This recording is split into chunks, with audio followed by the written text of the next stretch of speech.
Indonesia atau TII mencatat kalau uang rakyat dalam praktek APBN dan APBD menguap oleh perilaku korupsi. Sekitar 30-40% dana menguap karena dikorupsi, dan korupsi terjadi 70%-nya pada pengadaan barang dan jasa oleh pemerintah. Hal ini memberikan dampak buruk terhadap masyarakat Indonesia di berbagai lini kehidupannya.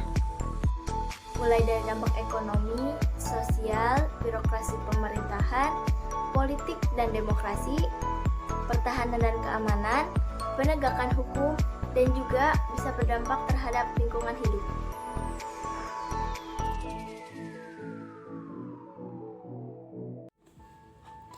Dampak masif korupsi terhadap ekonomi yang pertama ada penurunan produktivitas. Lesunya pertumbuhan ekonomi dan tidak adanya investasi membuat produktivitas menurun. Hal ini menggambarkan perkembangan sektor industri dan produksi untuk bisa berkembang lebih baik. Yang kedua adalah lesunya pembangunan ekonomi dan investasi. Kondisi mempersulit pembangunan ekonomi dengan distorsi dan ketidakefisienan yang tinggi.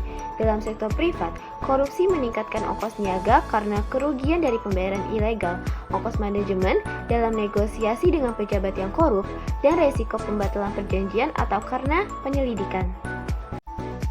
Dampak masif korupsi yang ketiga terhadap ekonomi yaitu rendahnya kualitas barang dan jasa untuk publik. Contohnya antara lain adalah jalanan rusak, jembatan ambruk, kereta api terguling, beras tidak layak makan, ledakan tabung gas, bahan bakar merusak kendaraan masyarakat, angkutan umum tidak layak beroperasi, dan bangunan sekolah ambruk. Nah, itu semua adalah kenyataan rendahnya kualitas barang dan jasa sebagai akibat dari korupsi. Yang keempat yaitu menurunnya pendapatan dari sektor pajak. APBN sekitar 70% dibiayai oleh pajak. Pajak penghasilan atau PPH dan juga pajak pertambahan nilai atau PPN merupakan jenis pajak yang paling banyak menyumbang.